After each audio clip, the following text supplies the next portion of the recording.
Bouddha Sakyamuni, chers vénérables, chers amis, nous assistons ce soir à la session d'enseignement du Dharma sur le thème de la gratitude et de l'appréciation. Tout d'abord, nous aimerions présenter le vénérable enseignant Thot Hoenge.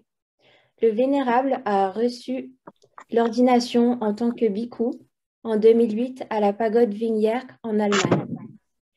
Il réside actuellement dans une petite résidence qui se trouve dans une forêt au centre de l'Allemagne et revient de temps en temps à la pagode lorsqu'il y a des festivités bouddhistes.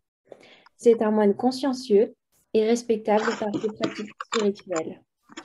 Et maintenant, en cette atmosphère solennelle, nous invitons respectueusement le Vénérable à réciter le nom du Bouddha pour les bénédictions et nous accordons les enseignements du Dharma afin que nous puissions éclairer notre esprit et pratiquer les paroles du Bouddha. Namo Bodhisattva de la grande persévérance. Bonjour. Est-ce que vous m'entendez? Bonjour, oui, très bien. Ok, Oui. bonjour. Ok, donc on récite ensemble le nom du Bouddha. Namo Shakyamuni Bouddha. Namo Shakyamuni Bouddha. Namo Shakyamuni Bouddha.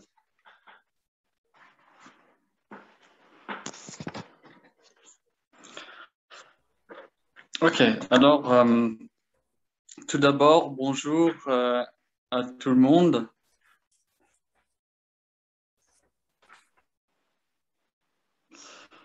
Ok, voilà.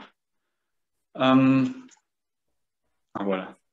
Ok, donc aujourd'hui, le thème, c'est gratitude et appréciation. Et donc, tout d'abord, il faut dire que ce thème, c'est tellement vaste et énorme que c'est difficile à parler là-dessus. Et donc, je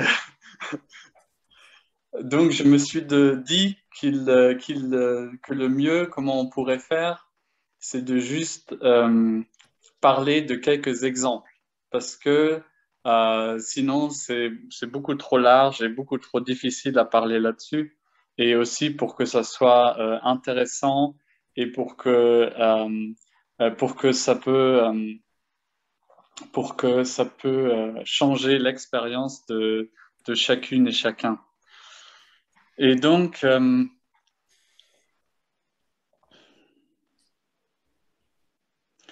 peut-être ce serait bien de commencer avec la gratitude. C'est la gratitude. Et ici, ce que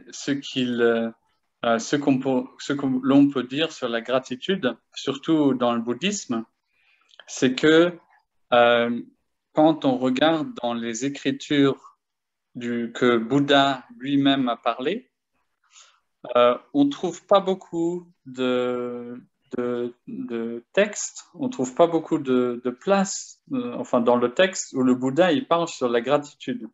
Presque pas. Et ça étonne parce que quand même c'est une qualité tellement importante et tellement grande et positive que ça surprend que le Bouddha il n'en parle pas beaucoup. Je connais pas trop, puisque je parle pas le vietnamien, je connais pas trop dans le bouddhisme vietnamien si il me semble que les maîtres vietnamiens vont parler souvent de la gratitude dans dans leur, euh, dans leur, comment on dit, quand ils donnent des enseignements. Mais souvent aussi, c'est lié à vous connaissez en Asie, c'est beaucoup influencé par Confucius. Et, euh, et donc Confucius, lui, a parlé beaucoup de gratitude envers la famille, le pays, etc. Et dans ce cas-là, je pense aussi que les Vietnamiens, ils vont parler beaucoup de ça. Enfin, c'est ce que j'ai entendu, qu'il faut toujours avoir de la gratitude pour la famille, etc. Mais tout ça, disons, ça vient pas directement, en tout cas, des écritures du Bouddha comme ça. Et quand on regarde dans les écritures originaux, on trouve très peu de cas où le Bouddha il parle de la gratitude. Et il y a juste quelques places où il en parle. C'est aussi à travers la famille où le Bouddha il dit oui, il faut avoir de la gratitude pour si on a des époux ou pour les enfants et les parents. C'est là qu'on doit avoir de la gratitude parce qu'ils font tellement de choses pour soi. Ou alors il dit en général, et ça c'est encore plus rare, si vous avez des milliers de pages, vous trouvez un ou deux cas où le Bouddha il dit euh, il s'arrête juste à dire, par exemple, que si on regarde dans le monde et si on regarde tous les êtres humains et même tous d'autres êtres, on va trouver très rarement des gens qui sont par nature, qui ont beaucoup de gratitude et qui aussi, par exemple, prennent l'initiative pour faire du bien par eux-mêmes. Et c'est les seuls petits textes qu'on trouve dans tous les écritures du Bouddha, de lui-même, de ce qu'il a dit. Et c'est très étonnant parce que on pourrait se demander pourquoi il n'en parle pas beaucoup plus. Et d'ailleurs, j'avais parlé avec quelques maîtres aussi, et eux-mêmes, ils s'étonnent que c'est comme ça. On se demande pourquoi. Et par exemple, quand on regarde dans le christianisme, pour les chrétiens, à propos de Jésus, etc., il parle beaucoup de la gratitude et c'est même un des grandes émotions et aussi qualités pour les chrétiens dont ils vont parler et qui vont aussi essayer de les cultiver. Mais en bouddhisme, on va pas trouver ça tant que ça, on va juste trouver ça à travers des maîtres contemporains qui vont en parler et qui vont bien sûr dire que c'est très important. Donc ça, déjà pour les écritures, ça étonne déjà. Et maintenant, si on regarde la gratitude, qu'est-ce que c'est? En fait, on pourrait dire que c'est une forme d'amour et l'amour, ça peut prendre beaucoup de formes et la gratitude, en fait, c'est une forme d'amour.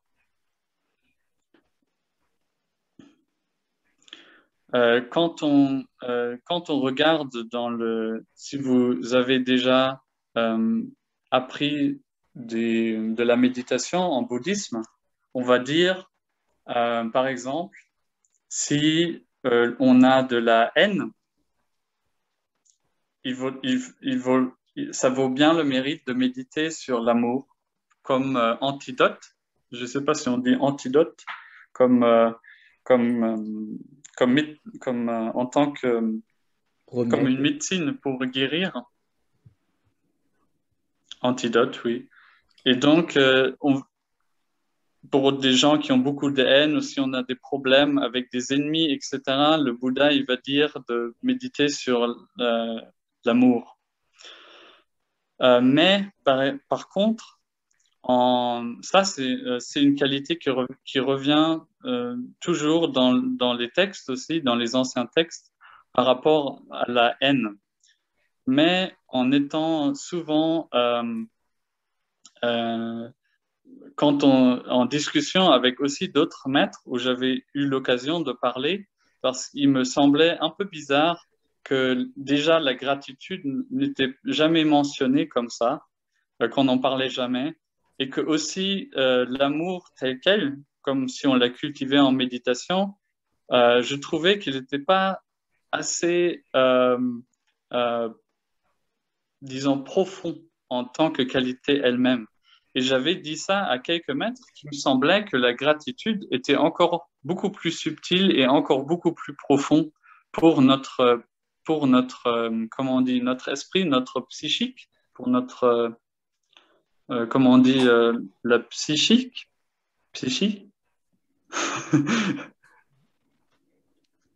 Comment on mental, dit pardon? mental. Oui, pour le mental, voilà. La gratitude est beaucoup plus importante pour notre mental et que c'est beaucoup plus subtil et encore beaucoup plus fort pour disons, cultiver l'amour envers tout le monde et toutes les choses. Et beaucoup de maîtres m'avaient dit qu'effectivement, eux-mêmes, ils avaient aussi l'impression que la gratitude est tellement puissante que eux aussi, ils savaient demander pourquoi c'était pas parlé, pourquoi on n'en parlait pas dans les textes, même pour la méditation. Et ça, encore une fois, ça étonne parce que les chrétiens et ceux qui pensent à Jésus et qui aiment les qualités de Jésus, on cultive beaucoup la gratitude.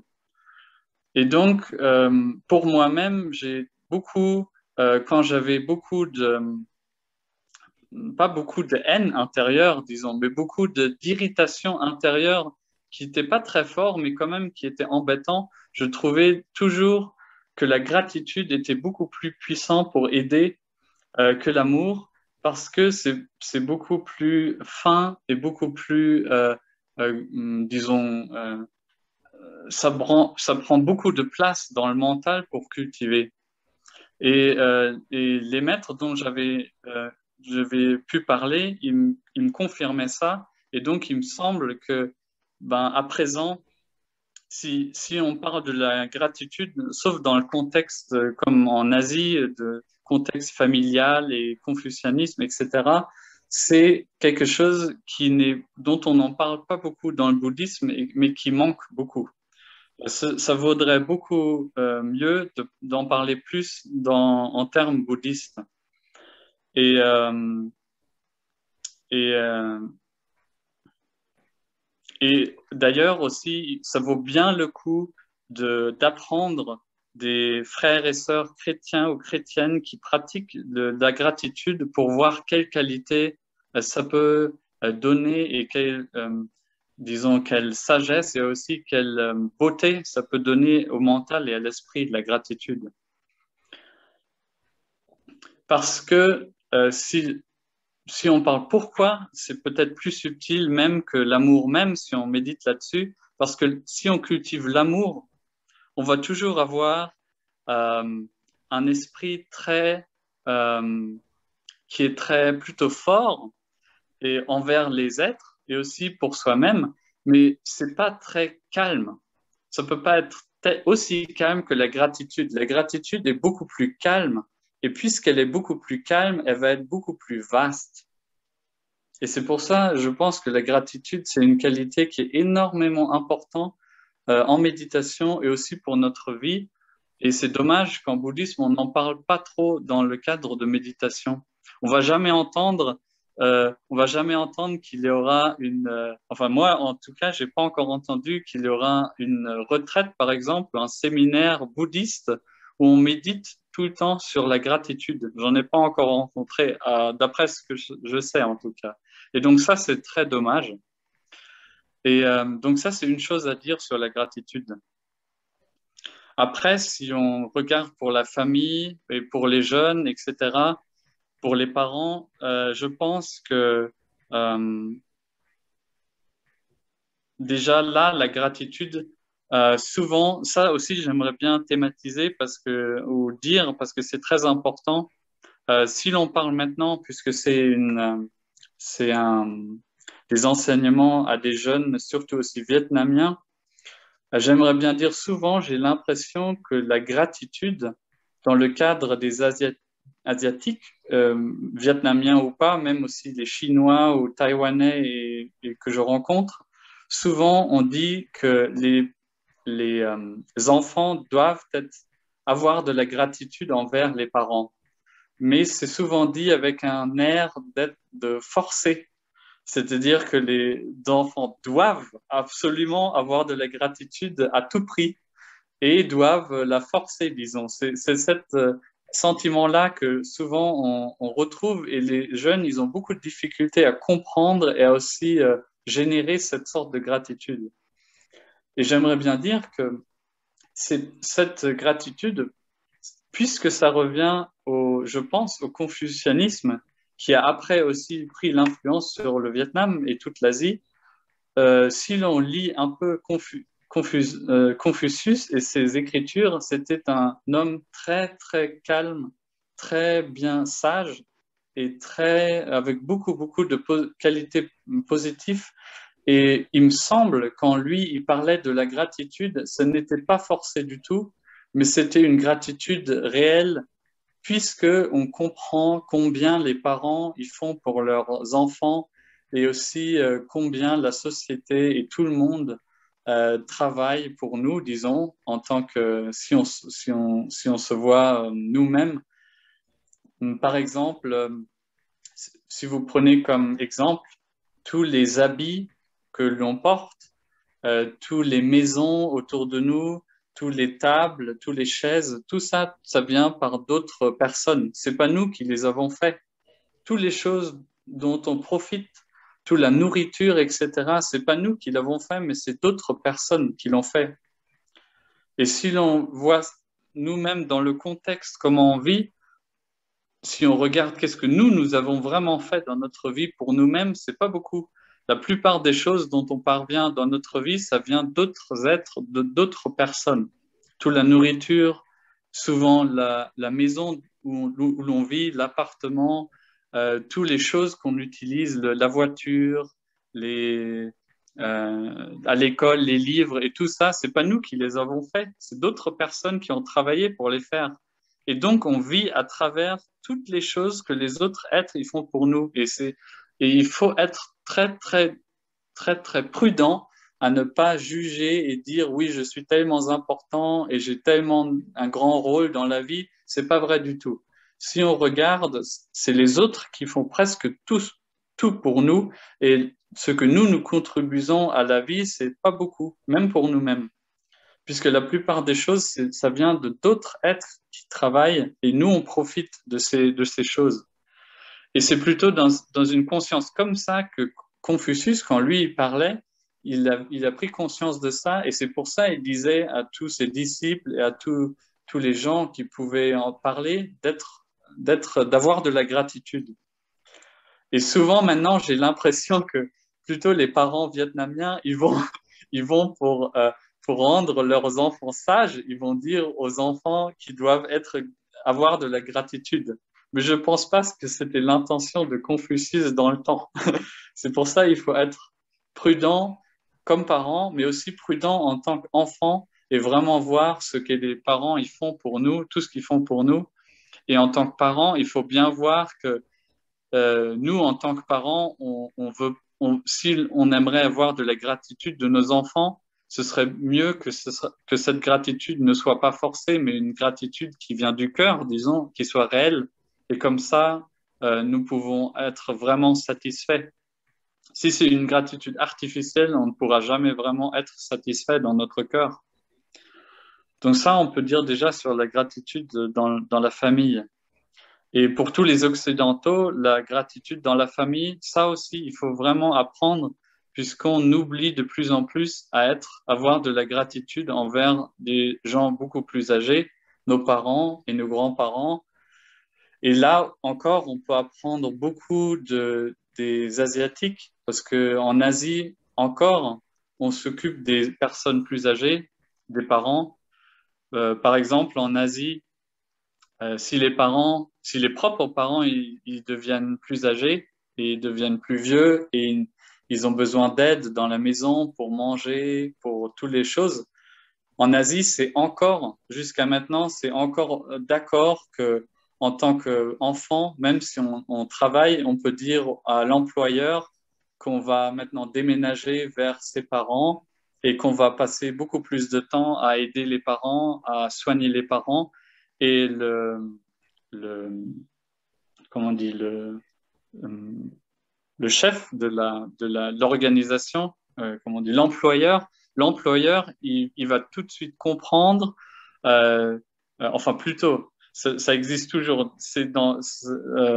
En Asie, ça commence à devenir comme chez nous, mais d'après ce que j'ai vu, encore les employeurs, ils comprennent bien et ils vont donner beaucoup plus de temps pour que les enfants puissent s'occuper des parents et il va trouver une solution qu'on peut continuer à travailler dans la société et en même temps s'occuper des parents.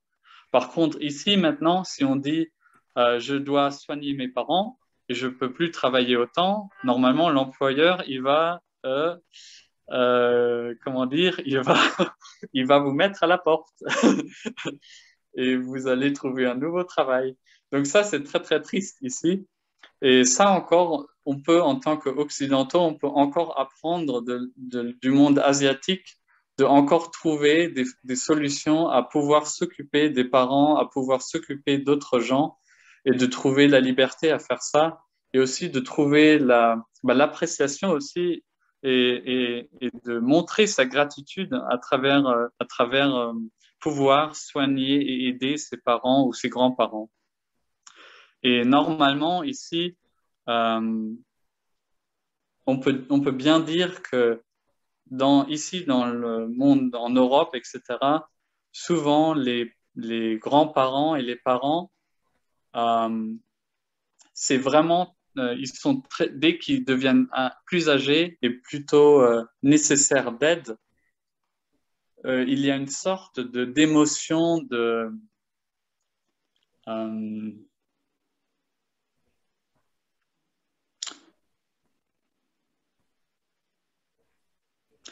on va trouver ça comme quelque chose qui est, je ne sais pas comment dire en français, mais quelque chose qui est lourd, qui porte ennui, c'est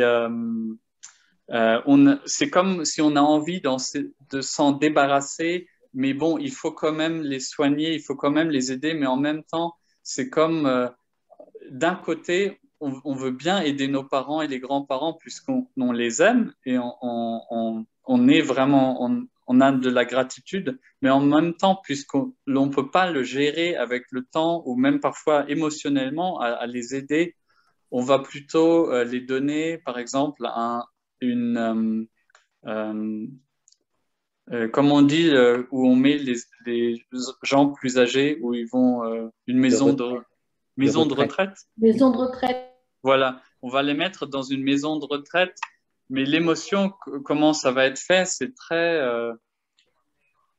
je ne sais pas comment dire. Culpabilisant. Pardon? Culpabilisant. Culpabilisant? Si on les place. Oui, en tout cas, ce que je voulais dire, c'est très l'émotion. Je sens pas beaucoup d'amour. C'est plutôt, on va essayer de trouver une solution puisque c'est nécessaire, mais c'est pas très chaleureux, disons. Et chacun des enfants, ou même vous, d'ailleurs, si vous allez dans une maison de retraite et si vous vraiment regardez quelle est la façon dont vos parents ou vos grands-parents vont être traités et souvent sont traités et de quelle façon, comment est-ce que c'est chaleureux dans une maison de retraite et comment on s'occupe de vos parents ou de vos grands-parents. À mon avis, si vraiment on ouvre le cœur dans une maison de retraite, ça va être très, très, très triste. Parce que si vous avez déjà eu l'expérience, moi j'ai eu souvent l'expérience, c'est je veux pas insulter et je veux pas critiquer à ce point-là, mais souvent, et j'ai parlé aussi avec des gens qui travaillent dans des maisons de retraite, c'est comme si on traite les gens âgés comme des vaches. Vous voyez, des vaches à la ferme. On va essayer de les mettre tranquilles avec les médicaments et on va essayer, puisque déjà on a ceux qui travaillent dans les maisons de retraite, ils ont beaucoup, beaucoup trop de boulot, ils sont pas bien payés, d'après ce que je sais en Allemagne et en France aussi, je pense. Et en Norvège même, j'ai entendu beaucoup d'histoires. Et on essayait de les calmer avec les médicaments, etc. Et c'est souvent, souvent le cas. Et ils ont beaucoup de stress. Et j'ai rarement entendu des histoires des maisons de retraite où vraiment les enfants, ils ont l'impression que c'est vraiment les parents, ils sont traités avec beaucoup d'amour et aussi surtout où comment on dit, les bonnes sœurs ou les gens qui travaillent, qu'ils ont assez de temps aussi et assez de liberté pour vraiment pouvoir s'occuper des gens âgés. Et quand on compare Si vous allez dans une maison de retraite et vous regardez, par exemple, s'il y a une cinquantaine de gens très âgés, comment ils vivent vraiment chaque heure dans une maison de retraite, pour moi, c'est très, très choquant si on compare ça avec l'Asie où les grands-parents vont être occupés par les propres enfants ou par des propres ceux de la famille et on va s'occuper avec beaucoup plus d'amour et aussi beaucoup plus d'émotions et on va avoir plus d'échanges avec eux. Et, euh, et vraiment, ça, c'est quelque chose où on peut beaucoup, beaucoup apprendre si on parle de la gratitude envers la famille. Euh, et souvent, de ce que je ressens personnellement, c'est puisque c'est comme ça ici en Europe, puisqu'on n'a pas le temps et l'employeur va pas donner le temps pour que on puisse s'occuper des parents. Et aussi, c'est pas vraiment apprécié dans la société de pouvoir s'occuper des parents et des grands-parents. C'est pour ça, d'après ce que je ressens, les enfants, ils savent que la maison de retraite est une option qui n'est pas idéale, mais ils vont prendre ça en compte parce qu'ils ne trouvent pas d'autres solutions. Et ça, c'est très, très, très triste. Et aussi, on peut dire que chacun qui travaille, par exemple, dans une maison de retraite, et aussi les bonnes sœurs dans les hôpitaux, etc., dans notre société, il faut vraiment avoir le plus grand respect possible pour ces personnes-là, puisqu'ils font vraiment du travail incroyable. Il faut vraiment dire ça comme ça. Donc ça, déjà à propos de la gratitude pour la famille, etc. Si je parle comme ça, c'est beaucoup, beaucoup de cas que j'ai vus personnellement aussi. Je sais qu'il y a beaucoup d'exceptions aussi et qu'il y a aussi des maisons de retraite comme ça. Mais comme j'ai vu personnellement en Allemagne, et je pense que ça doit être la même chose en France, etc., c'est souvent, la plupart du temps, on voit des cas comme ça. Et même en Norvège, par exemple, ou un pays très, très riche et qui ont beaucoup plus de temps et beaucoup plus disons, beaucoup plus d'esprit social. Disons, même en Norvège, j'ai parlé avec des jeunes qui travaillaient dans des maisons de retraite et j'ai entendu des histoires que je n'aimerais pas répéter ici. Voilà. Donc déjà, ça pour la gratitude envers la famille. Donc, si vous avez la possibilité, essayez de vous occuper de ceux qui vous sont proches et ça va beaucoup vous apporter beaucoup de force et beaucoup d'amour aussi dans votre cœur pour votre vie. Ça, on peut dire ça comme ça pour la gratitude. Et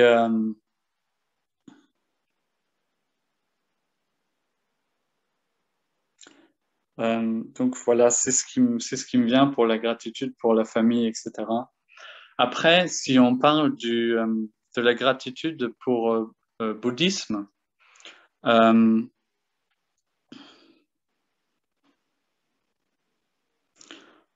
euh, tout ce qui est enseignement ou religion, et si on parle du Bouddha, Dharma ou le Sangha, ou si on parle des enseignements bouddhistes, etc., il faut aussi comprendre que ici, la gratitude, c'est très, très précieux. Et normalement, elle vient très naturellement si l'on compare quel effet d'apprendre, de même pouvoir apprendre comme dans un cadre ici, de parler de ces choses-là et de avoir disons si l'on parle de religion, comment est-ce qu'on pourrait prendre comme exemple? Vous savez que nous avons maintenant l'occasion d'entendre et de se réunir comme en ce moment et de parler des choses comme on le fait juste en ce moment.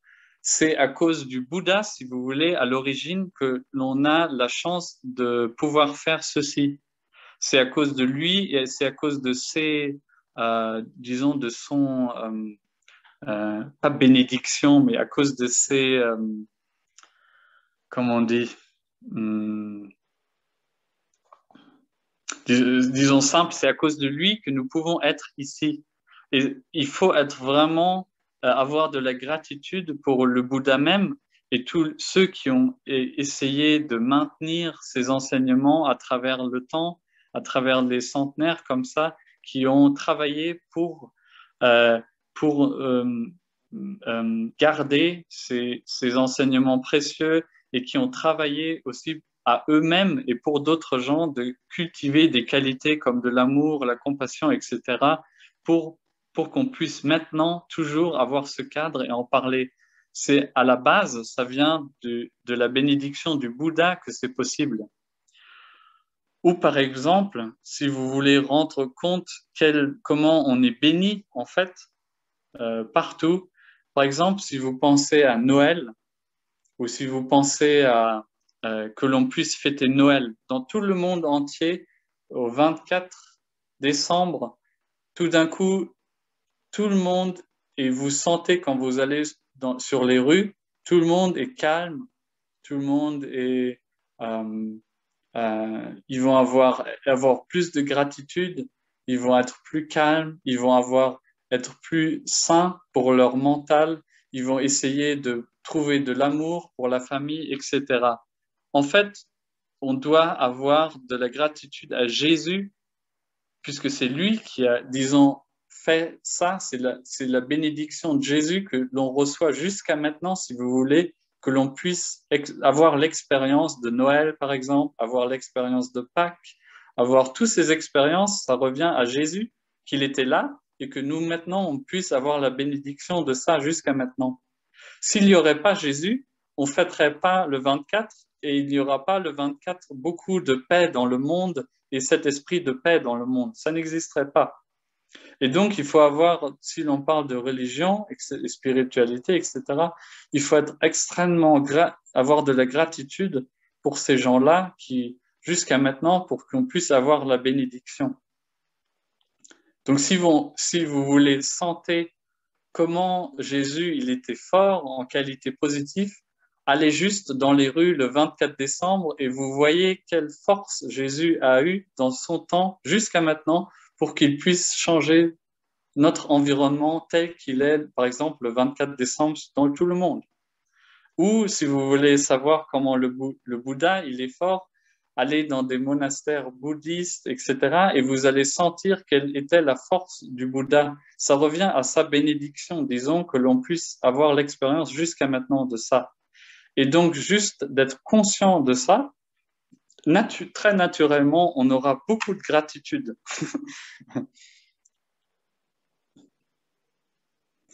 Et surtout si l'on voit comment notre vie, elle peut changer si l'on entend des enseignements bouddhistes ou chrétiens ou de quelle religion, ou si l'on a beaucoup plus de compréhension sur certaines choses dans notre vie, ou si nous avons l'opportunité de rencontrer des gens qui sont avec beaucoup de qualités positives à travers la religion, ou tout ça, ça vaut beaucoup, beaucoup de gratitude, d'avoir cette possibilité-là. Et ça, si vous voulez, c'est la base de la gratitude dans le bouddhisme, d'avoir la conscience. Et si l'on cultive de plus en plus, par exemple, la pleine conscience ou la méditation, où on apprend de plus en plus, si notre vie, elle change positivement, on aura automatiquement, si l'on réfléchit un peu, beaucoup plus de gratitude à ça. Surtout si l'on se compare nous-mêmes à des gens qui n'ont pas eu l'occasion ou qui n'ont pas un esprit ouvert pour des qualités positives et on voit comment après, pour eux, la vie, elle est difficile et comme pour nous, peut-être, la vie, elle est beaucoup plus simple où on a accès à beaucoup plus de choix et ça va donner une gratitude naturelle en nous pour toutes ces qualités, pour la religion, pour des gens religieux, pour que ce soit Bouddha ou Jésus, etc. Et ça, c'est comment on peut voir à la base la gratitude pour la religion.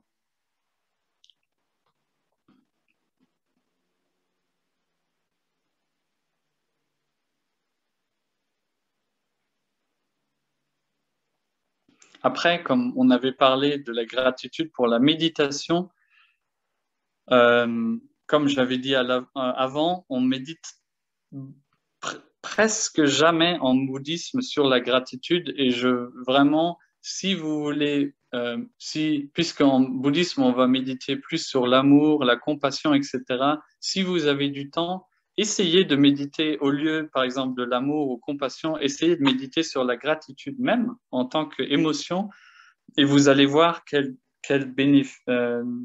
comment c'est bénéfique et comment ça va changer l'esprit. Et c'est incroyablement puissant pour trouver du calme et aussi trouver de l'appréciation pour même ses ennemis ou trouver de l'appréciation pour même beaucoup de problèmes que l'on a. La gratitude sera même beaucoup plus fort que même si l'on médite sur l'amour même. C'est l'expérience que moi personnellement j'ai fait et aussi beaucoup de maîtres me l'avaient confirmé que ça paraît être le cas.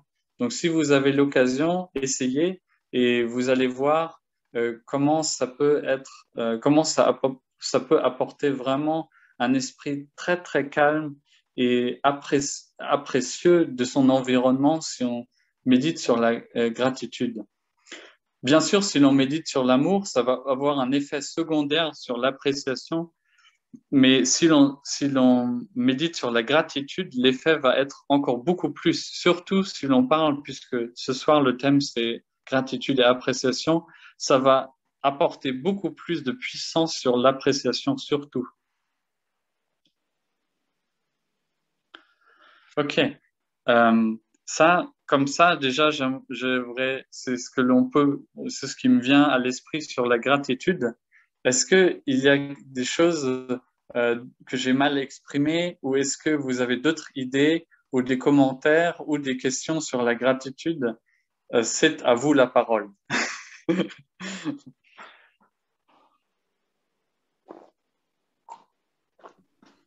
Donc, pour les personnes qui ont des questions, vous pouvez ouvrir votre micro et D'ailleurs, poser je votre vois question. pas le chat en ce moment. J'ai le portable encore une fois. Donc, s'il y a des questions dans le chat, s'il vous plaît, lisez-les moi ou comme ça, on peut en parler.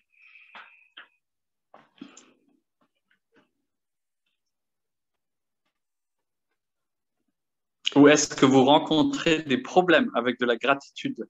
Disons comme ça.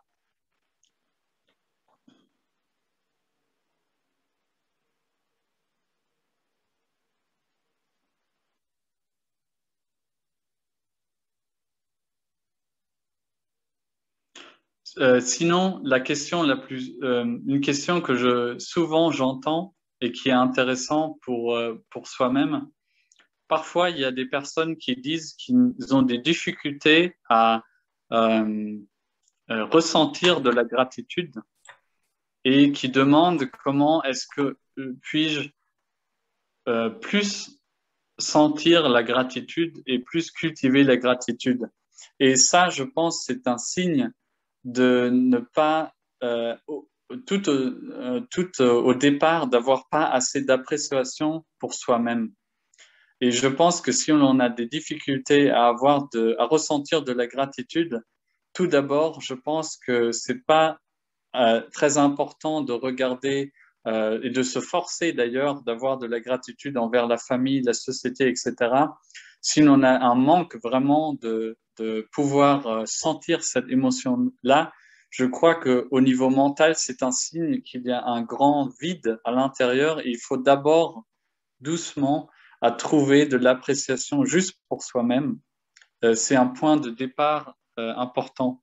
Et donc, il faudra plus, par exemple, s'occuper de son corps et de son mental, essayer de rentrer en contact avec son corps et son mental à travers divers possibilités, soit sport ou même quelle méthode psychologique, etc., ou même à travers méditation, de sentir son corps en pleine conscience, etc., de trouver un accès pour se sentir soi-même et, disons en français, de plus chouchouter soi-même, comme ça, avoir doucement de la paix pour soi-même. Et à ce moment-là, je pense que la gratitude naturellement va apparaître de peu à peu, peu en peu. Mais pour ceux qui ont de la difficulté d'avoir ce sentiment apparaître plutôt souvent naturellement, ça veut dire qu'il y a un manque interne et que tout d'abord, il faut s'occuper tout d'abord soi-même. Et d'ailleurs, il y a une chose qui me vient à l'esprit aussi, ce que l'on peut dire là-dessus et qui est important à dire, c'est que peut-être comme vous le savez, si l'on médite en bouddhisme sur l'amour et la compassion, si vous connaissez les méthodes de méditation, toujours on va commencer par méditer sur soi-même. Par exemple, si on médite sur l'amour, on va commencer à donner de l'amour vers soi-même et pas aux autres. D'abord, on commence par soi-même parce que si on ne peut pas sentir l'amour pour soi-même, on ne va pas sentir l'amour pour d'autres réellement.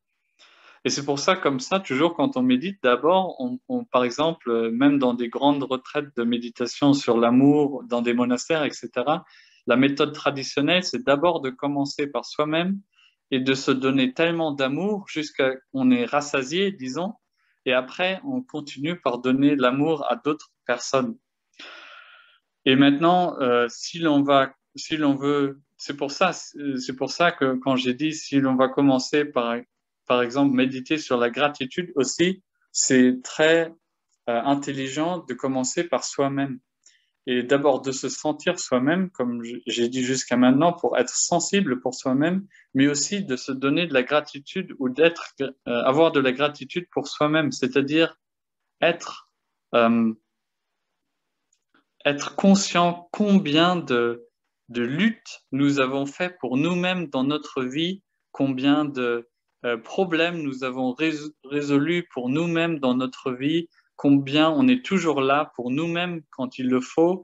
Et disons, c'est comme, a priori, si l'on parle comme ça de la méditation d'amour ou de gratitude, c'est comme si on se marie avec soi-même, tout d'abord. Euh, En bouddhisme, on peut dire on va pas marier, enfin en tout cas pour surtout les moines et les nonnes, on va pas marier d'autres gens, mais c'est très important à la base de tout d'abord marier soi-même comme ça pour avoir toutes les possibilités de se sentir en liberté avec soi-même à travers l'amour, la compassion, gratitude, etc. Et disons, si on va cultiver la gratitude, c'est très important au début aussi de tout d'abord avoir de la gratitude pour tout ce que nous faisons et qu'on peut avoir de la gratitude pour tout ce qu'on fait pour nous-mêmes aussi. Disons, si on a fait beaucoup de bonnes choses, si on a éduqué des enfants, si on a eu des enfants, si on a fait du bon travail quand on va au travail, etc. C'est important d'avoir de la gratitude pour soi-même et d'être conscient de ça. Sinon, on va jamais être satisfait. On va toujours avoir besoin de plus. Parce que à la base, on cherche cette émotion d'être euh, d'être, comment on dit, hum, d'avoir du contentement. Mais si on regarde le contentement, d'où il vient, il va toujours venir à travers l'amour et l'appréciation et la gratitude. On ne peut pas avoir du contentement sans ces éléments. Si on pense qu'on va avoir du contentement juste à travers le travail, etc., on peut, disons, se tricher soi-même pour quelques, même des années, mais à la fin, on va voir que les choses vraiment dans la vie qui sont importantes et qui vraiment peuvent satisfaire, disons, ce sera toujours l'amour, la gratitude, appréciation, etc., pour soi-même et à travers d'autres personnes aussi. Et donc, c'est très important d'être conscient de ça et de cultiver ça en tant que bouddhiste, disons. C'est très, très important. J'espère que je suis assez clair avec mon langage là-dessus. Donc ça, déjà, c'est ce qui est important pour nous-mêmes aussi, la gratitude.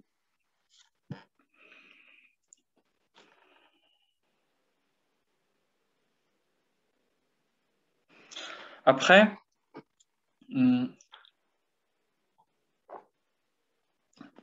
maintenant, si l'on parle l'appréciation, ça encore, c'est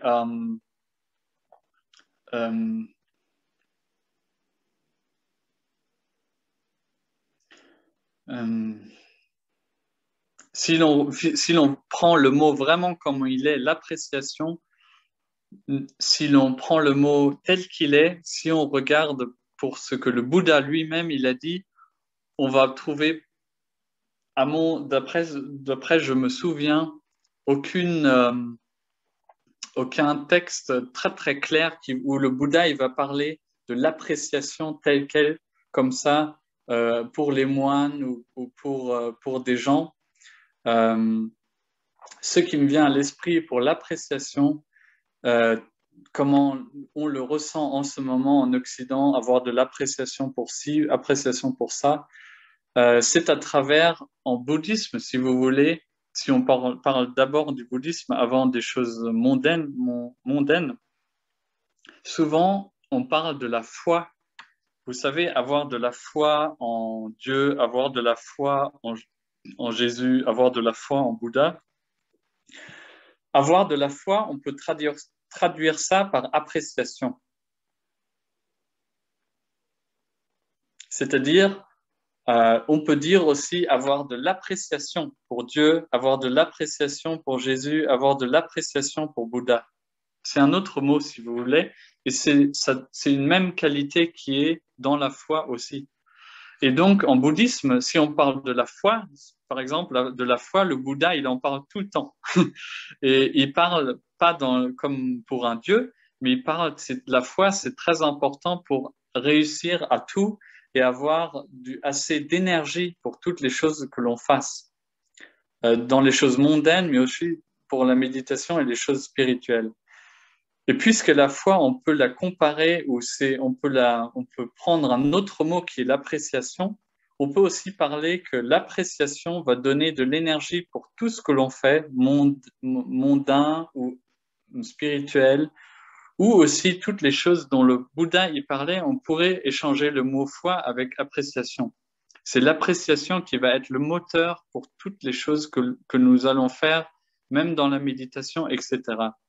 Et souvent, les maîtres, ils en parlent dans ce cas-là à travers le mot appréciation.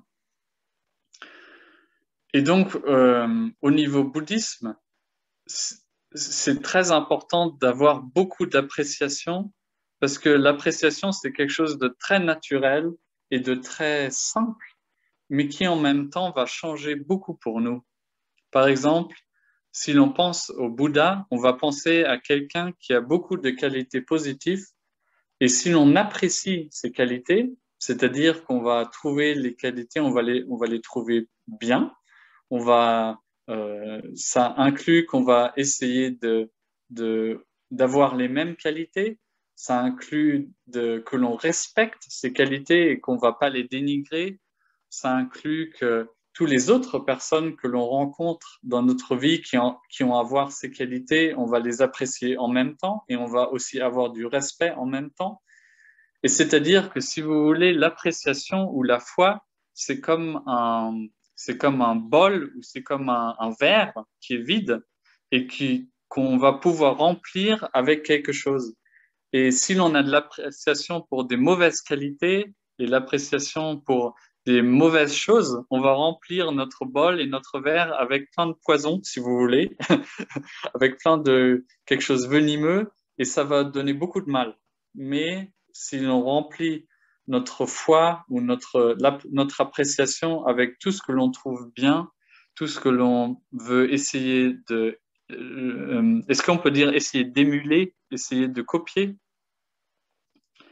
Essayer de copier, essayer d'apprécier et avoir du respect pour des choses que l'on apprécie, des bonnes qualités, alors c'est comme si on remplit notre verre avec plein de bonnes qualités et du coup, ça va être toujours avec nous.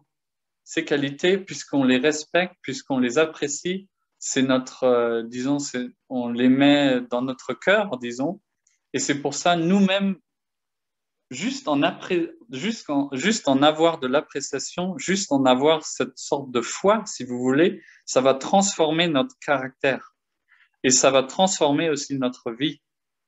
puisque c'est cela, ce que l'on respecte, ce qui va prendre influence sur nous, sur notre mental. Et c'est comme aussi souvent le Bouddha, il parle de nourriture. Et donc la foi qu'on a ou l'appréciation pour les choses qu'on a, c'est comme une boisson que l'on a et qu'on va boire, qu'on va manger, et ce sera notre nourriture. Et comme vous savez, notre corps et notre esprit, il va être comme la nourriture que l'on mange, comme la boisson que nous allons boire. Et du coup, l'appréciation, c'est tellement important.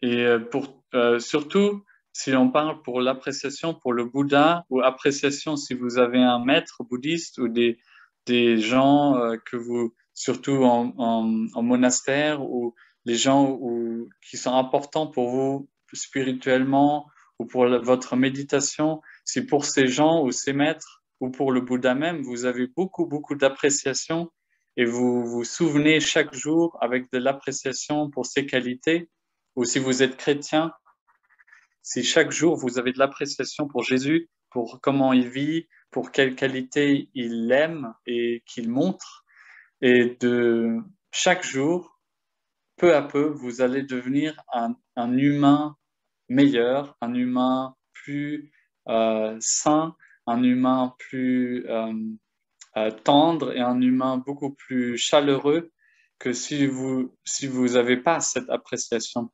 Et ça montre quelle force l'appréciation elle a.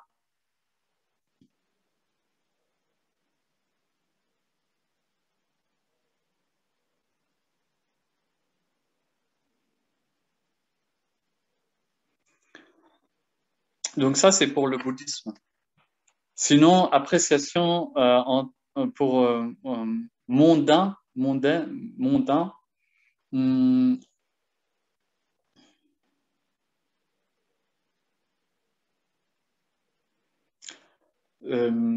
pour l'appréciation au niveau mondain, il faut dire que dans notre société, on a beaucoup, beaucoup d'appréciation, mais pour les mauvaises choses. Je pense que l'appréciation et la foi que nous avons, on a peut-être, il y avait un temps où notre appréciation était, même dans la société, beaucoup plus pour la famille, pour des êtres humains, pour d'autres êtres, etc. Mais on se retrouve à ce moment avec la plupart des gens, si l'on les questionne vraiment sincèrement, à travers de ce qu'ils font chaque jour, on va trouver que l'appréciation aujourd'hui, c'est plutôt, on a de l'appréciation pour l'argent, pour la beauté, pour la richesse, pour des choses comme ça. Et donc ça, puisque comme nous l'avons dit, c'est comme si on a un verre et on le remplit. Si notre appréciation, ce sera l'argent, les choses matérielles ou même la beauté, même si vous avez, même si vous êtes jeune et vous avez de l'appréciation pour tel et tel et vous tombez amoureux juste à cause de sa beauté, c'est comme ça va changer peut-être, et l'appréciation que vous avez, en fait, c'est comme si votre verre il est rempli avec des qualités qui, si l'on regarde bien, ils vont pas vous satisfaire pour longtemps. Il va y avoir un point dans la vie où, au plus tard, le point, si l'on est vraiment, vraiment ignorant, même la mort, sa propre mort, on va pas bien comprendre, mais si on est un peu ouvert d'esprit, c'est au plus tard, à la retraite ou juste avant, dans les années après que l'on meurt, qu'on va se rendre compte que oui, en effet, toute ma vie, j'ai travaillé pour ma famille, pour d'autres gens. J'ai fait plein de choses dans ma vie pour avoir en fait de l'appréciation et avoir de l'amour d'autres personnes. Mais en fait, j'ai plutôt travaillé pour l'argent même. J'ai plutôt travaillé pour des qualités comme du matériel même, et pas non pour ces qualités directement, pas pour les personnes directement, j'ai eu peut-être des difficultés à exprimer ça aux gens que j'apprécie et que j'aime. Et donc, souvent, c'est ce que l'on voit si on a des gens qui sont près de leur mort, même jeunes d'ailleurs. Souvent, ici en clinique, il y a aussi beaucoup de jeunes qui ont 18 ans, 19 ans et qui ont cancer et qui vont bientôt mourir et ils le savent. Et ça, ils vont re-questionner toute leur vie. Qu'est-ce qu'ils ont fait et qu'est-ce qui est important dans leur vie. Et c'est pour ça, vaut mieux, dès du départ, dès que l'on peut, dès que l'on peut, euh, essayer de prendre en main sa vie et d'essayer d'orienter sa vie vers des qualités dont on sait euh, qui vont, euh, qui vont satisfaire notre cœur et notre esprit. Et ça va toujours être des qualités humaines et des émotions humaines qui, puisqu'on est humain, qui vont vraiment à long terme nous satisfaire. Comme ça, si dans ce cas-là, nous avons cultivé ces choses-là et eu de l'appréciation pour ces choses-là et aussi pris les priorités pour ces choses-là, on pourra mourir en paix, en beaucoup de paix. Et aussi, comme effet secondaire, aussi notre vie va être beaucoup plus en paix. Et c'est ça, en fin de compte, ce qui est le plus important dans notre vie. Si l'on regarde ça au niveau juste normal, mondial, ce qui est le plus important, c'est d'avoir de la paix et aussi de pouvoir mourir en paix avec une bonne conscience.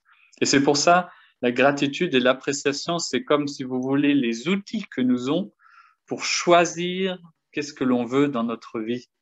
On peut résumer ça dans ce simple fait qu'avec la gratitude et l'appréciation, on va pouvoir choisir les bonnes qualités avec qui l'on veut s'identifier dans notre vie, avec qu'est-ce qu'on veut avoir comme priorité dans notre vie et qu'est-ce qui va être important pour nous.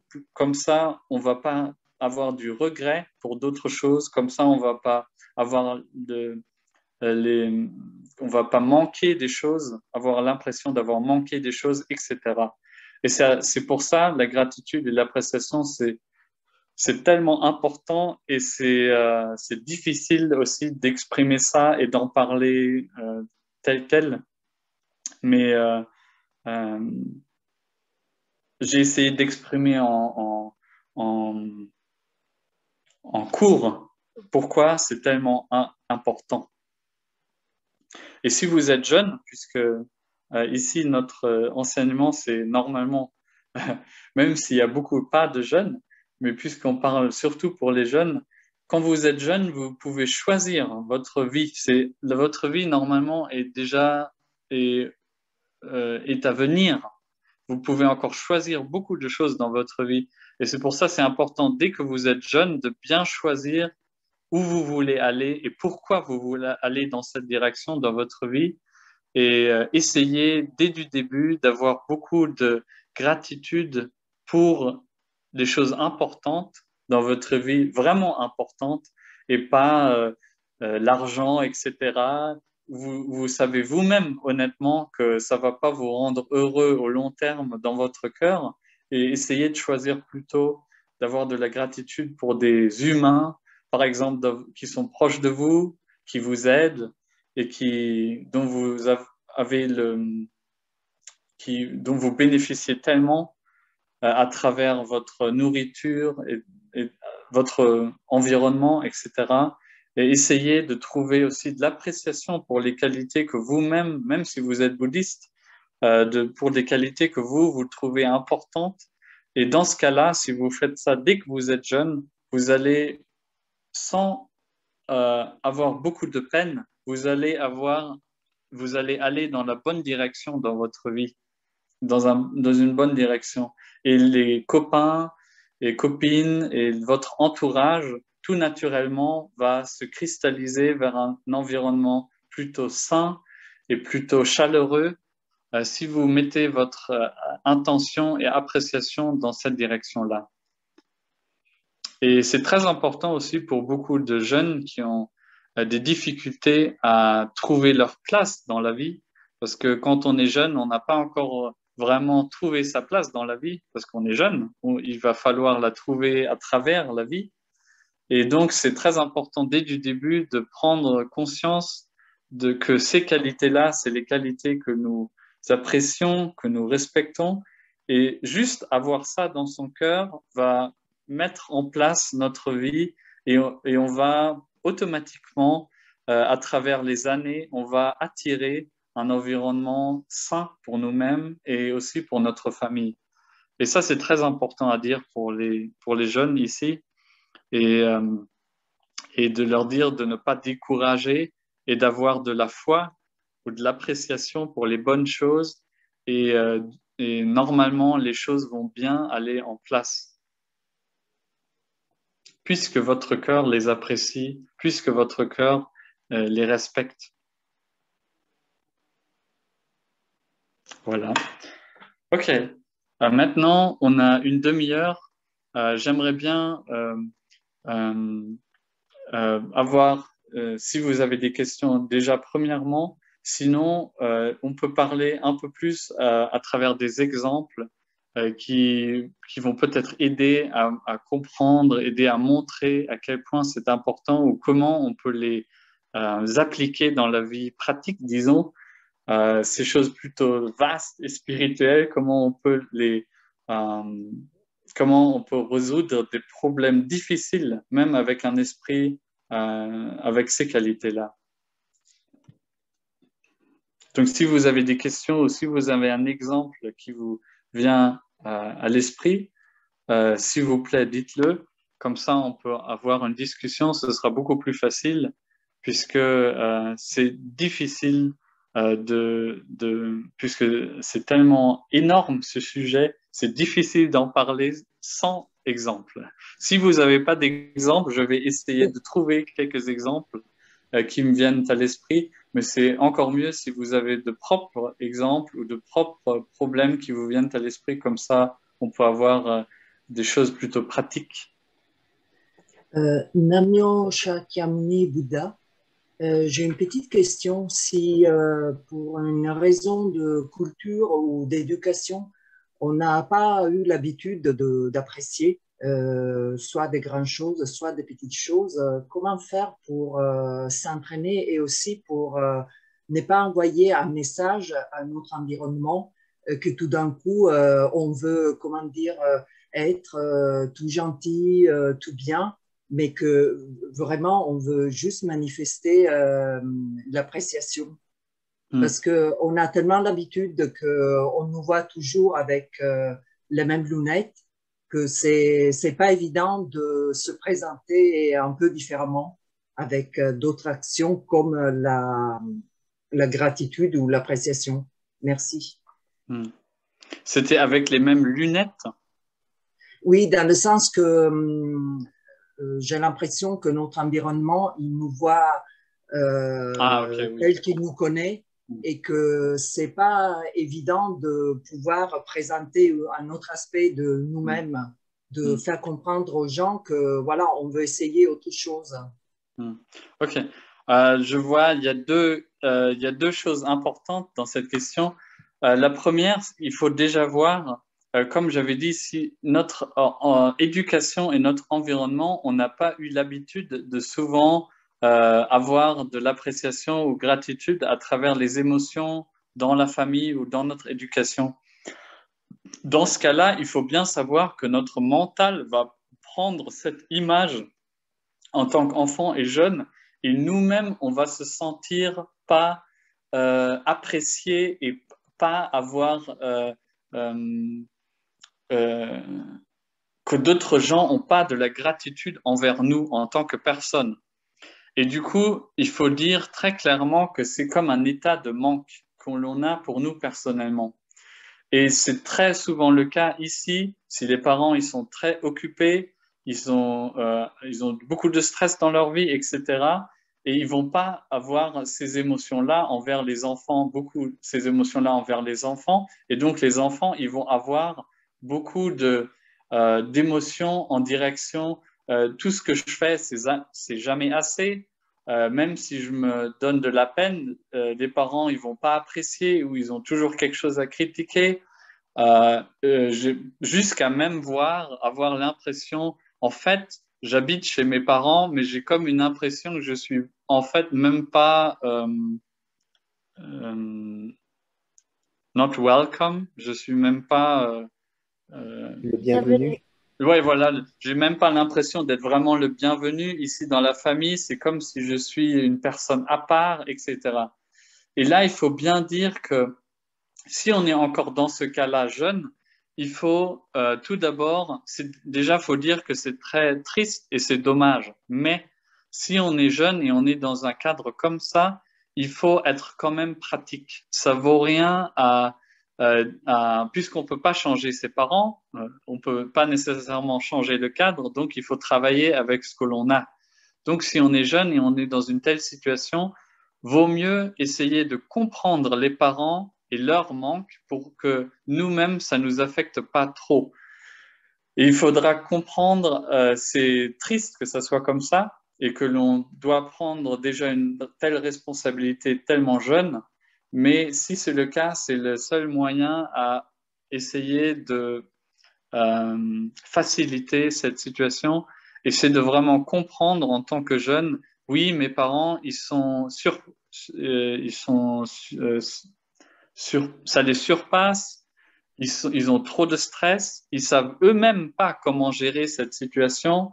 C'est pour ça, envers moi, ils agissent tels quels et ils ont du mal à prendre la responsabilité, ils ont du mal à montrer ces émotions positives et c'est très dommage. Mais déjà, de trouver ça en tant que jeune et d'avoir une confirmation de ce fait pour soi-même, ça aide déjà beaucoup plus à gérer une telle situation que si l'on juste se demande toujours si la faute est chez nous et que l'on soit comme un coupable, qui n'est pas le cas, ce qui n'est pas le cas du tout, puisqu'en fait, les coupables, disons, dans ce cas-là, c'est les parents, parce que en fait, c'est le rôle des parents de s'occuper des enfants et de montrer des émotions positives. Mais si c'est pas le cas, ça vaut bien le coup et ça aide beaucoup aux jeunes de déjà se rendre compte quel est l'état présent et comment essayer de voir la situation réaliste, disons, et de pas trouver les fautes chez soi-même.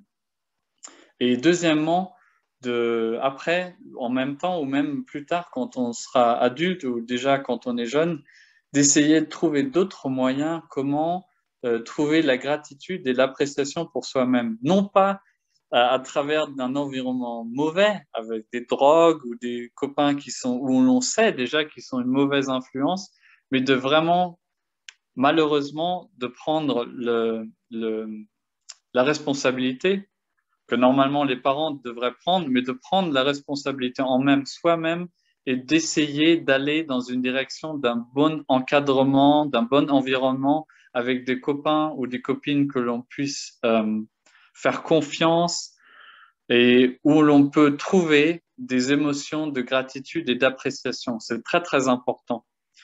Et si l'on est déjà adulte et on a, à travers l'éducation, maintenant cette tendance à toujours trouver un manque en soi-même et de trouver soi-même sans ses émotions, c'est comme je l'avais dit tout à l'heure, tout d'abord, faut essayer d'avoir de la gratitude pour soi-même et en fait de se sensibiliser.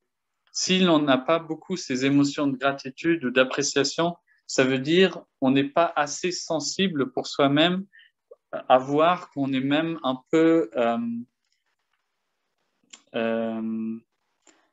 comment est-ce qu'on dit si le bras on le sent plus? Par exemple, c'est en médecine même, on ne sent plus, on n'a plus de sensation. C'est Anesthésie? oui, c'est comme si notre mental est un peu anesthésique. Ça se dit? Anesthésié. Anesthésié, voilà. Donc, vous savez, si l'on n'a pas ces émotions comme ça à travers l'éducation, puisque ça fait de la peine au mental et ça fait de la souffrance, disons, terme bouddhiste, au mental, ça fait de la souffrance pour nous, le mental, il va toujours réagir avec l'anesthésie pour soi-même, pour protéger. Il va se désensibiliser et il va faire de l'anesthésie pour soi-même pour pas sentir cette blessure.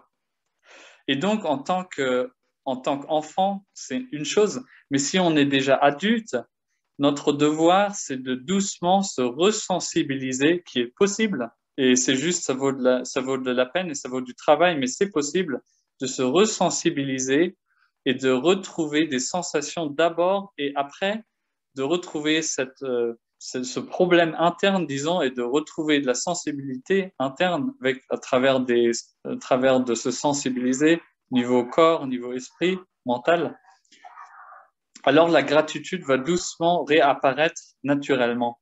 Mais c'est juste si l'on peut commencer à retrouver des sensations internes, voir dans la direction que moi aussi je suis quelqu'un d'important, moi aussi je suis quelqu'un qui vaut d'être aimé, moi aussi je vaux de m'aimer moi-même. Moi aussi, je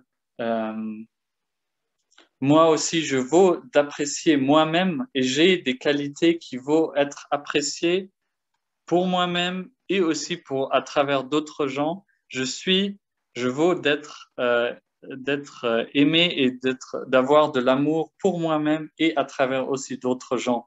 Et dans cette direction, il faut se sensibiliser et alors l'appréciation et gratitude va apparaître doucement, peu à peu, comme effet secondaire.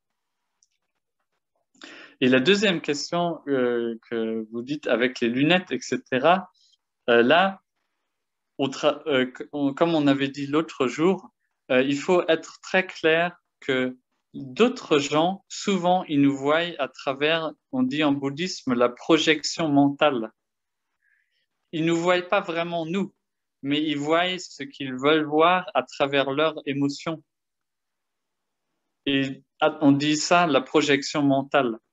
Et du coup, si on a l'impression que tout ce que l'on fait, ça va être jugé par d'autres, on est sous l'opinion d'autres personnes, on est sous la surveillance d'autres personnes qui vont nous juger tel et tel ou se comporter tel et tel envers nous.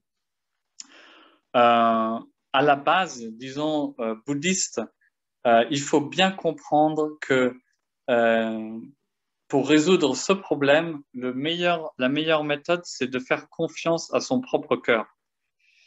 Notre cœur, il sait à quelle personne on peut faire confiance, oui ou non. Il faut entendre sur son cœur. Et si on a l'impression ces personnes-là, ils nous jugent ou ils vont pas nous accepter tel que l'on est, en fait, ce sont pas des vrais amis. C'est comme on l'avait dit l'autre jour pour les amis. Normalement, un ami, ça veut toujours quelque chose de bien pour nous. Et ça peut être même aussi des amis proches ou des parents qui ont ces facettes-là, mais il faut être très clair, même si c'est des amis ou des parents, pour ce cas-là, si on a l'impression qu'ils vont nous juger ou ils ne nous comprennent pas, il faut être très clair là-dessus et ça vaut pas la peine de les changer. Parce que à travers la question, j'ai entendu comme s'il faut essayer de nous-mêmes faire un effort pour que eux ils nous acceptent. Mais c'est pas notre devoir et on peut pas aussi changer les gens tels quels. C'est impossible. Ils vont toujours avoir des opinions telles quelles, ils vont toujours parler de nous, ils vont toujours dire oui, celui-là est tel et tel et tel. On peut pas arrêter ça. Et donc, vaut mieux toujours faire confiance à son propre cœur et faire confiance à les gens où on a l'impression qu'on puisse faire confiance et de ne pas donner trop sur l'opinion d'autres gens. Puisque les gens qui nous aiment vraiment, ils vont aussi nous accepter tels quels, même si on change. Et ils vont aussi surtout comprendre qu'on change dans une meilleure direction. Et il faut bien juger, très bien clairement juger, cette personne, elle est sain pour moi, dans même certaines qualités, c'est sain pour moi, et d'autres qualités de cette personne, même si elle est proche, même si c'est un ami, même si c'est dans la famille, c'est pas bien pour moi, ça va pas être sain pour moi, et donc j'aimerais bien traiter ça tel et tel, ou j'aimerais bien prendre de la distance tel et tel pour avoir un cœur plus léger. Il faut bien être très clair là-dessus. Ça vaut pas la peine d'essayer de tout mettre sur le même plat ou de coincer tout dans une bouteille, si vous voulez, ça va pas marcher.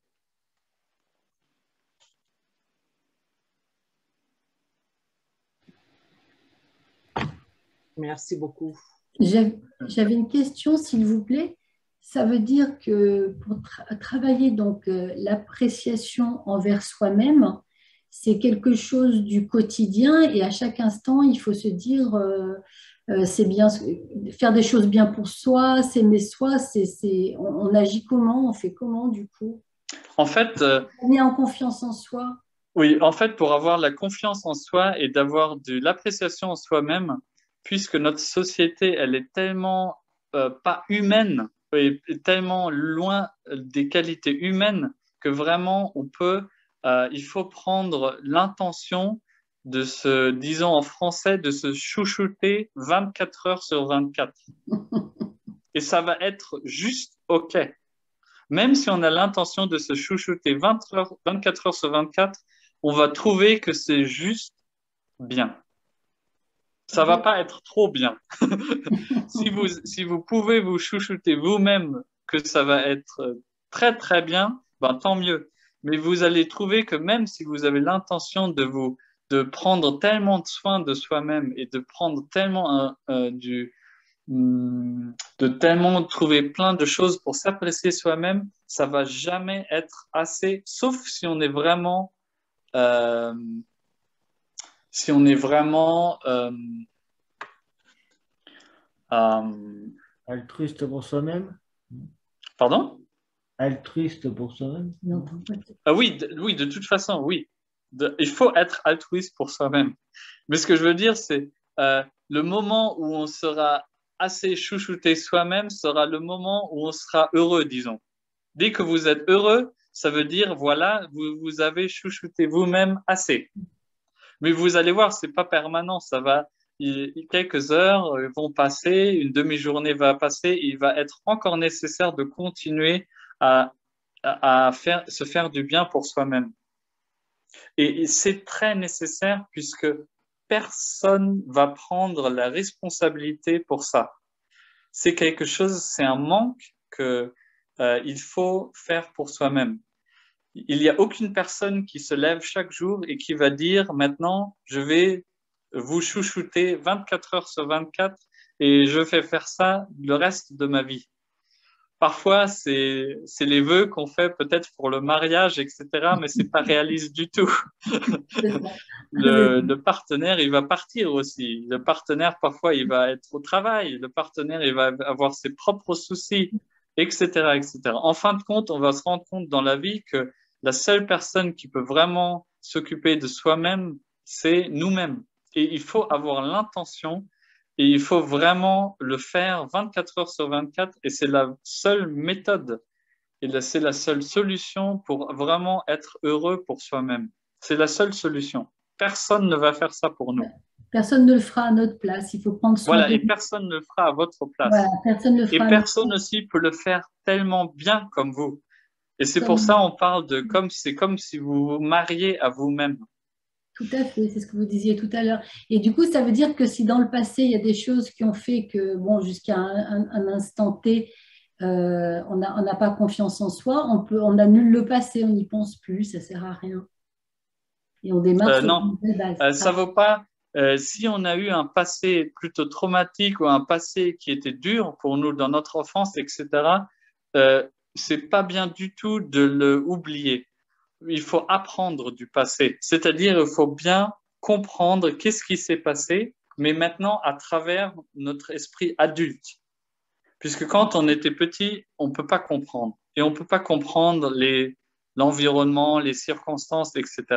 Mais maintenant, puisqu'on est adulte, on n'est plus enfant, on peut bien comprendre. Et ça vaut le coup de ne pas oublier, mais de vraiment se rendre conscient, ah, ça s'est passé tel et tel.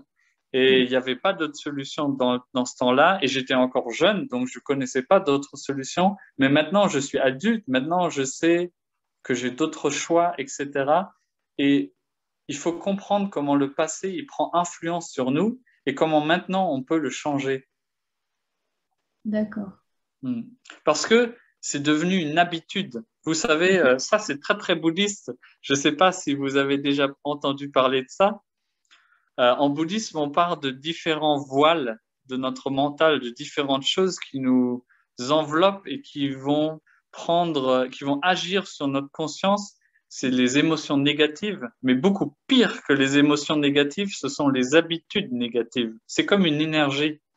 Et les habitudes négatives, c'est encore beaucoup plus puissant.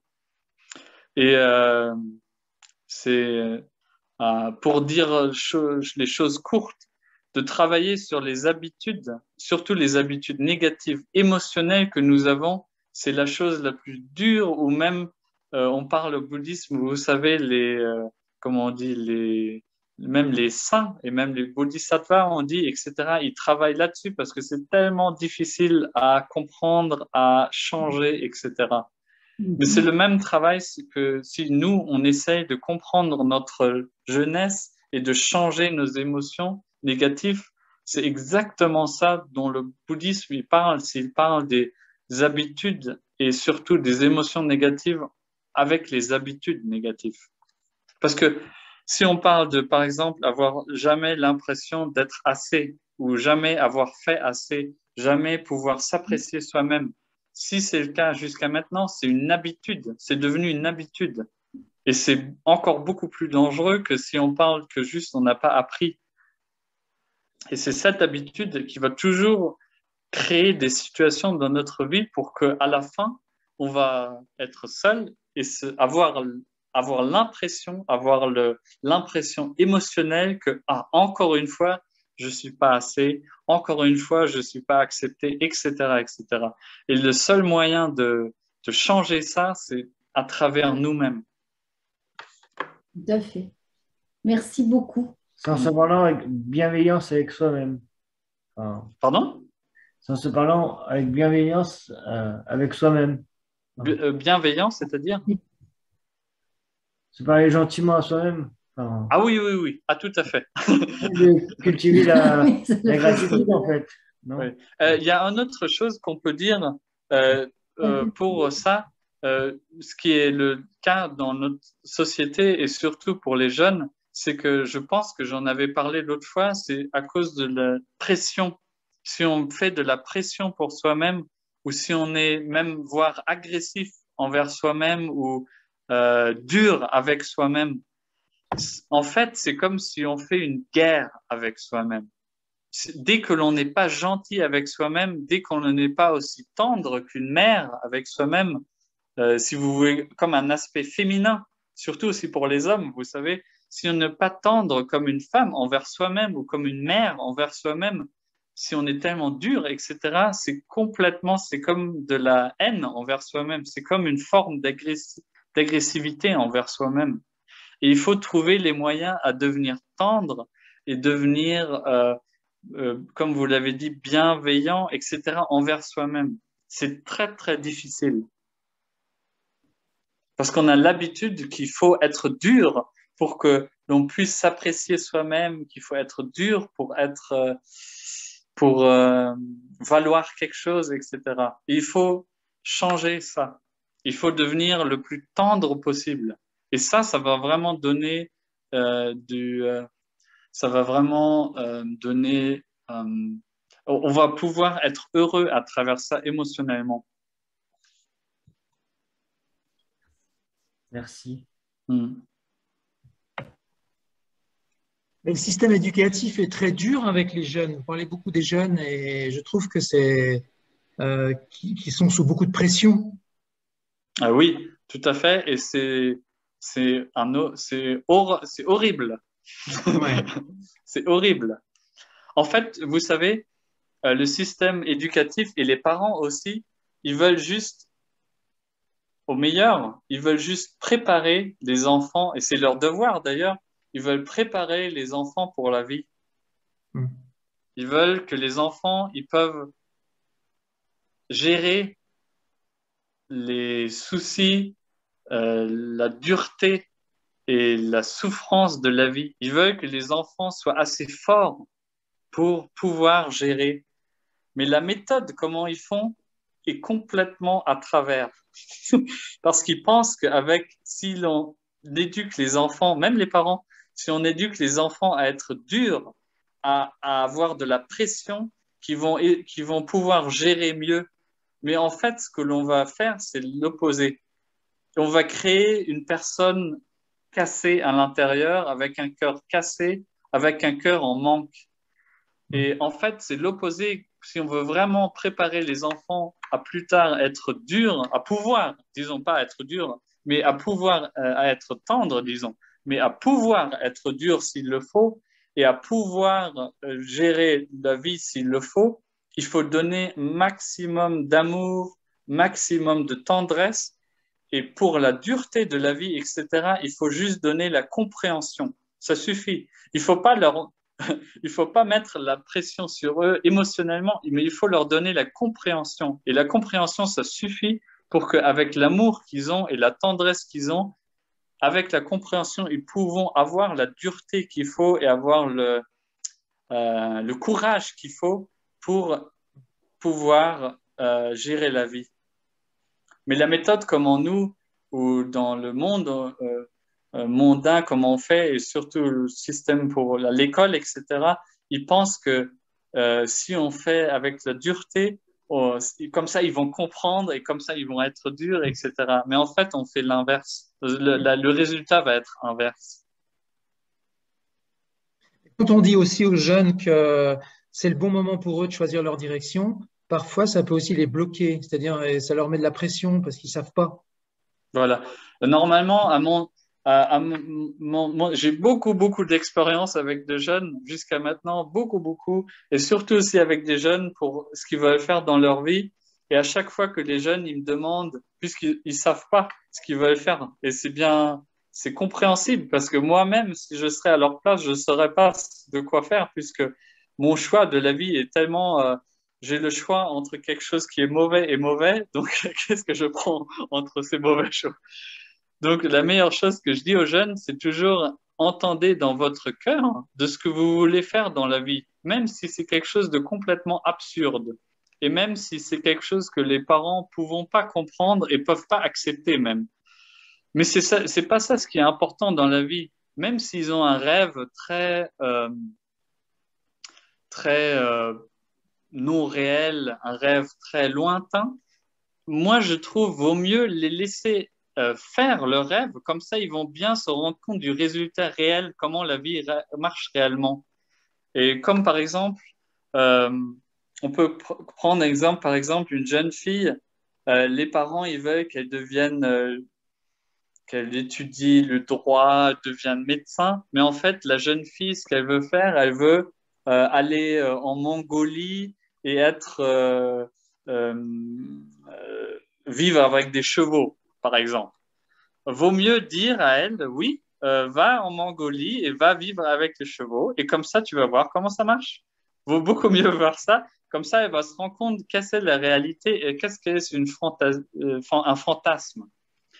Et de toute façon, si on veut vraiment rendre les gens heureux, les enfants heureux, il faut soutenir de ce qu'eux, ils veulent. De toute façon, eux, de ce qu'ils veulent, ça va changer aussi. C'est pas fixe. Et ils vont, comme ça, pouvoir trouver les choses que eux-mêmes, ils apprécient, eux-mêmes, qu'ils ont aussi la volonté de faire. Et s'ils ont une volonté à faire quelque chose, ils vont aussi avoir l'énergie pour le faire. Souvent, maintenant, si on parle aux jeunes, ils savent pas ce qu'ils veulent faire, puisque à chaque fois qu'ils ont un rêve, on leur dit c'est pas possible. Ce qui est très, très dommage. S'ils ont un rêve, vaut mieux dire, vas-y, fais-le. Et comme ça, ils vont se rendre compte de comment la vie, elle marche vraiment. De toute façon, nous, en tant qu'adultes, on sait que la vie est dure.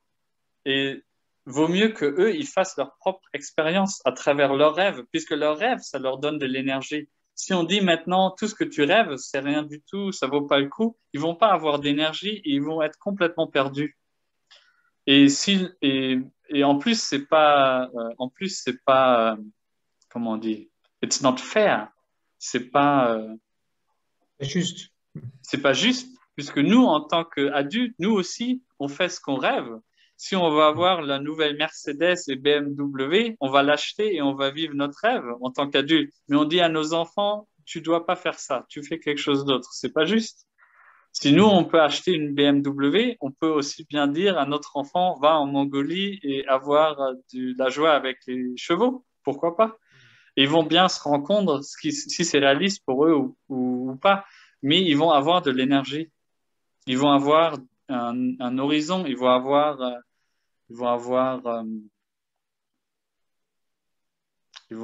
de l'espoir. Et vaut mieux dire aux jeunes, vaut mieux aider les jeunes à faire de ce qu'ils veulent, de leur cœur, même si c'est quelque chose de bizarre. Et souvent, les jeunes, ils ont peur. Si je parle franchement avec les jeunes, ils vont dire, j'ai peur puisque personne fait ça, ou j'ai peur puisque mes parents, ils veulent pas, ils veulent que je fasse quelque chose d'autre, ou parce que mes copains, ou parce que la société, c'est tellement bizarre, et j'ai peur de faire ça. Et souvent, je leur dis, oui, mais c'est la peur qui t'empêche à vivre ton rêve. Donc, de toute façon, si tu peux, si tu peux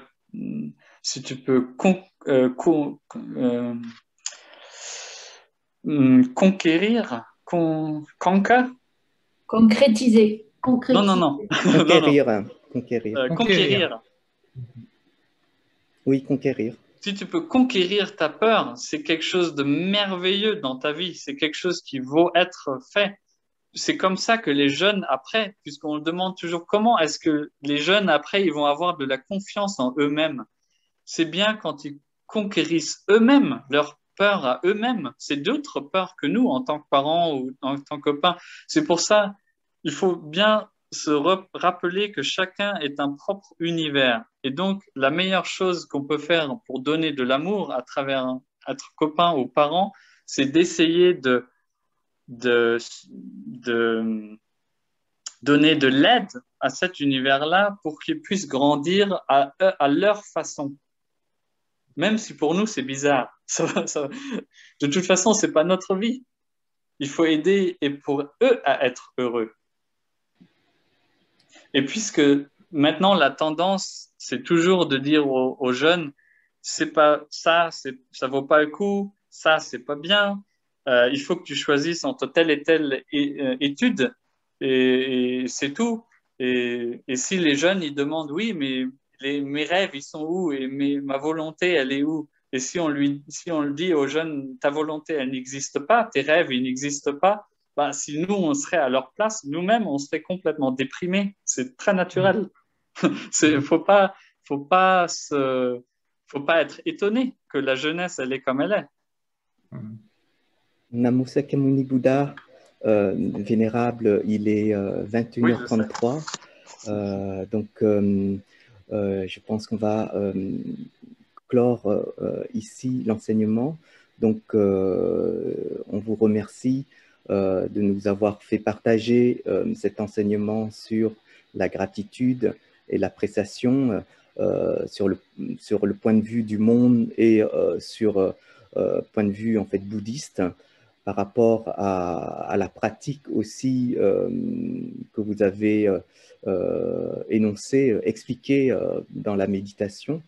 Donc, nous recevons pleinement donc ces explications et en même temps ces bénéfices dans nos pratiques, si nous sommes bouddhistes et si nous ne sommes pas bouddhistes, eh bien dans l'application de ces qualités dans le monde. Donc, nous vous remercions encore une fois de nous avoir fait partager donc, ce moment si précieux à travers cet enseignement. Donc, avant de faire la dédicace, je voudrais que tous les participants puissent rester quelques minutes après la dédicace pour qu'on puisse vous donner quelques indications pour demain, donc le programme de demain. Donc, je vais vous laisser la parole, Vénérable, pour la dédicace et je vous remercie encore une fois de votre enseignement. Merci. Donc, pour moi aussi, puisque c'est le dernier enseignement que moi-même je donne et puisse être avec vous, donc je ne sais pas si je vais vous revoir, oui ou non, Donc, d'abord, je dois dire aussi, au nom de toute la congrégation, de tous les moines et nonnes, je suis très, très touché et content que vous, puisque j'ai vu à travers des copains la vidéo, que souvent j'ai vu quelques visages, que vous suivez tous les enseignements. C'est vraiment incroyable que vous faites ça, surtout en tant qu'occidentaux. Et je suis très touché et aussi je vous remercie de vraiment avoir beaucoup d'intérêt pour ces sujets. Et je pense que c'est vraiment quelque chose de très précieux et vraiment euh, quelque chose de très rare. Et je suis vraiment content et avec beaucoup de respect envers vous que vous vous intéressez à ça. Et j'espère que les enseignements puissent vous aider aussi moi-même. Et puisque je vais vous revoir ici dans les enseignements, donc je vous dis merci et j'espère que vous avez encore une bonne vie jusqu'à ce qu'on se revoie et que votre pratique est bien et que votre famille et santé soient très, très bien.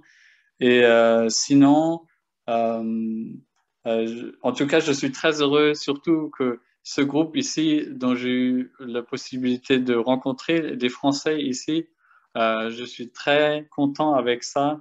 Et j'aimerais bien dire que... euh, qu'est-ce que j'aimerais bien dire? Euh, oui, que je suis très heureux à vous pouvoir rencontrer et que j'espère que pour votre vie, tout va bien comme vous le voulez.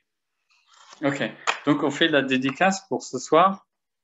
Que toutes les choses que nous avons entendues et que les connaissances que nous avons eues, à voir une dédicace pour tous les êtres, que tous les êtres puissent en bénéficier et que tous les êtres puissent être satisfaits, heureux et trouver de la paix. Et pour bouddhistes, disons qu'ils peuvent aussi avoir l'éveil pour eux à l'intérieur. Et chacun peut faire la dédicace pour eux-mêmes.